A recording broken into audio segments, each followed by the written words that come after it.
Përshëndetje, të bëjmë një lecim të shkurtër. Kjo është, si ta themi, një si farë eksperimenti në thonjza. Çfarë mendon, përqendrohen te një person i cili është i rëndësishëm momentalisht për jetën tuaj, dhe të bëjmë çfarë mendoni ju se mendon ai dhe çfarë mendon ai në të vërtetë.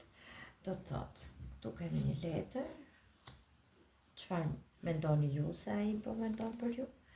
Dhe këtu kemi një letër, çfarë ai mendon në të vërtetë për ju. Okay.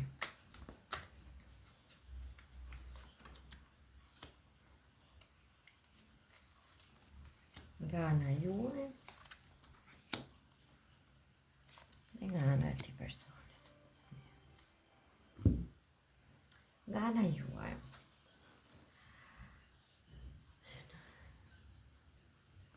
Nga ana juaj, ju mendoni dikush që ju mendoni është i paparashikueshëm dhe jo i sinqert. Do të thënë, ju mendoni që ky personi ju shikon ju si jo të sinqert, ose shikon sikur ju gënjeni, sikur ka diçka që fshihet mes jush. Unë këtu kam dy mbretër, do të thënë, ju për këtë personin mendoni, këtu janë dy mbretër. Është ai i kupave dhe është ai i zjarrit ose i shkopimeve, po. Tani, tu janë dy figura mashkullore, që do të thotë, ju mendoni si që ky personi mendon që ju jeni midis dy zjarë. Nëse ju jeni femër, personi mendon që ju jeni midis dy dashurive, midis dy personave të ndryshëm në jetën tuaj, dy figura mashkullore. Edhe ndoshta kjo është që ai mendon që ju kujtoni që ai nuk ju jo të sinqert, ju mendojnë që ju keni një lidhje tjetër, diçka që nuk keni shkëputur akoma dhe jeni të paqartë midis këtyre dy figura, por që janë dy figura të rëndësishme të ndryshme. Ndërkohë, nga ana tjetër kemi se çfarë ai mendon në të vërtetë. Ai në të vërtetë mendon që ka ardhur koha për një ndryshim, për të ndryshuar diçka. Çfarë të ndryshojë ky personi? Kemi një nëntë të shkopimeve, që këti duket sikur po vazhdon të këmbguli, por megjithatë këtu ka shumë barjera, po ta shikoni këtë figurën, ka shumë shkopinj që kanë formuar një sigardë në thonjza, ka shumë barjera të cilat ai duhet t'i luftoj, do me thënë, ka shumë gjëra që e pengojnë që të vi drejt jush, megjithatë ai vazhdon të këmbguli. Kjo është letra ka kuptimin këmbgulje, kokëfortësi, vazhdon të qëndrosh pavarësisht të gjithave, dhe këtu është një mbretëreshe pastunash. Pavarësisht të gjithave, ky ju shikon si një figurë shumë të bukur, pasionale. Kjo mund bëhet fjalë që ndonjëri nga ju është, ndonjëra për ju është edhe shenja e luanit, ose i korespondon një shenje të zjarrit, por që ai ju shikon juve si një figurë magnetike, do ta thoja, femëror, qofse jeni femër gjithmonë, do ta kthej edhe nëse jeni mashkull, po. Qofse jeni femër, ju shikon si një figurë shumë tërheqëse, një shenjë të zjarrit, një njeri që qoftë nga ana fizike, qoftë edhe nga intelekti, jeni shumë tërheqëse, ose jeni ai tipi që drejtoni situatën.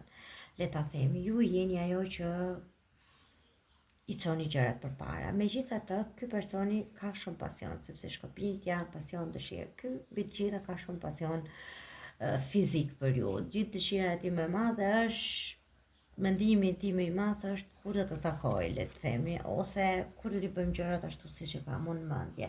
Le të shohim pastaj se çfarë ka midis jush. Gjithsesi, pavarësisht të gjitha barjerave ose ndryshimeve që ka midis jush, ky vazhdon të këmbguli me idenë që tu do ketë diçka.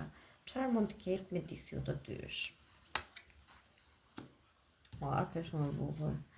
Kjo është shumë e bukur edhe to lë me kaq. Kjo është një figurë femërore që është më bukur s'ka ku të vej. Kjo është vetë femra në personifikimin e saj më të mirë. Qoftë nga ana intelektuale, një njeri drejtues, një njeri që e ka gjithmonë mendjen të kthjellët, por që është edhe ajo femra e bukur nga ana fizike, keni diçka që e tërheq patjetër këtë njeri, por që është edhe ajo figura mëmësore. Është ai njeriu që e shikon edhe si nënën e fëmijëve të tu, le ta themi.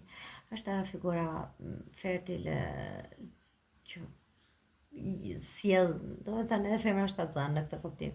Është ajo që njeriu mund ta shikojë në të gjitha versionet e të bukurës së femrës. Domethënë këtu midis jush ai ju ngrehet si perëndesh në kuptimin ju mendon që jeni ai personi me të cilin të donte të kalonte jetën ose të donte që të kishte diçka më tepër ose bukur.